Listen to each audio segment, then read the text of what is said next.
Et voilà, je vous montre le rang qui vient après les 12 mailles brides que je vous ai expliqué dans une précédente vidéo. Après les 4 rangs d'un rang de mailles chaînettes, 3 mailles brides, une maille serrée, 3 mailles brides, une maille serrée du premier rang. Je vous explique à la fin.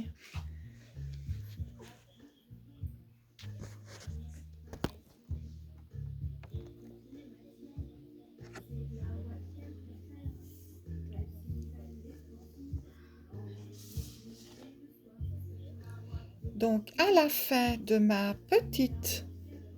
mon rang chaînette, de mon premier rang, que je recommence, à la place du marqueur, je fais ma dernière maille ici, dans la maille serrée que j'ai créée au début du rang.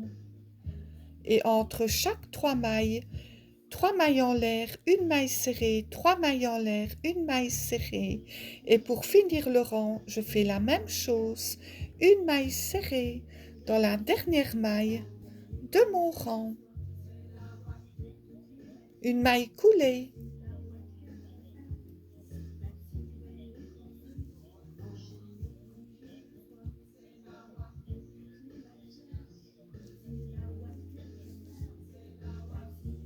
Et après, pour commencer le second rang de 3 mailles brides, que l'on crée 3 anneaux de séparation et puis 3 mailles brides, on crée 3 mailles en l'air et puis on met le marqueur dans la 3e maille en l'air.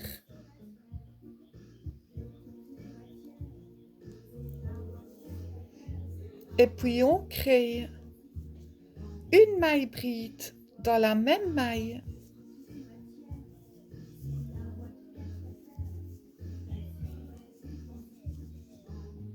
Et puis une maille serrée.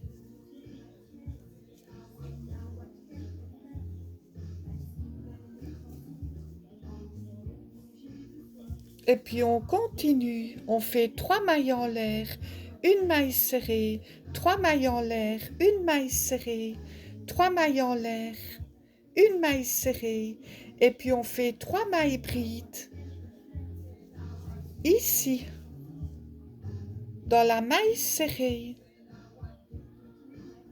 Et on fait ça tout le rang pour avoir le rang 2 ici.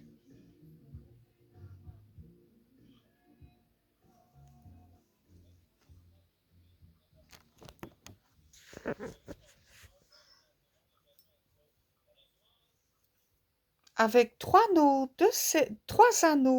de séparation.